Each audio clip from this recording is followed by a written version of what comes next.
Salut les amis, partout où vous vous trouvez, je vous salue au nom de Jésus-Christ, chez votre bien-aimé Paul Ariel Malimtoto. Je suis serviteur de Dieu par sa grâce. Aujourd'hui, je suis dans cet endroit où la nature mature. Je vais partager avec vous quelque chose qui est très important concernant notre salut. Bien-aimé, j'étais en train de lire Hébreux chapitre 10.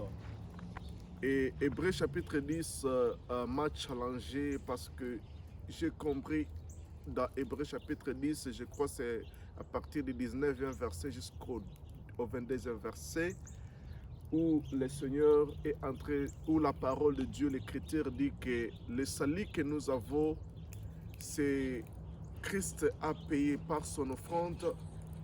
Il a payé pour le péché une fois pour toutes. Et il nous a donné un salut éternel. Alors, c'est là où j'étais en train de méditer. C'est ce qui se faisait dans l'Ancien Testament. Quand l'homme péchait, il fallait qu'on puisse se sacrifier. Beaucoup de sacrifices chaque jour.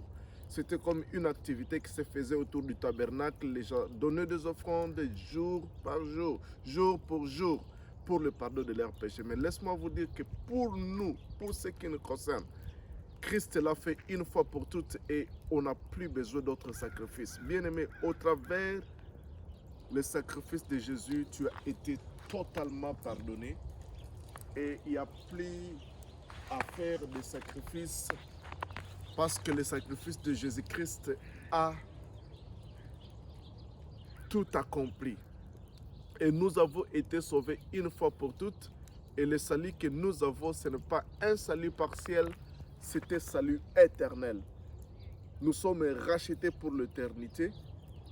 Il est impossible, il est difficile à un chrétien de perdre le salut. Un chrétien ne peut pas perdre le salut. Même s'il tombe dans les erreurs, il ne peut pas perdre le salut. Il doit régler avec Dieu comme un fils qui est né dans une famille peut commettre des erreurs, mais cela ne fera pas qu'il ne puisse plus être membre de la famille parce qu'il a commis des erreurs. La famille va s'occuper de cette histoire, mais l'enfant restera toujours membre de la famille. Voilà pourquoi quand nous sommes nés dans la famille de Dieu, nous sommes sauvés pour l'éternité. À moins que nous renoncions à l'œuvre de la croix, disant que, en tout cas, moi je ne crois plus au Seigneur, je refuse le Seigneur, je renonce à l'œuvre de la croix.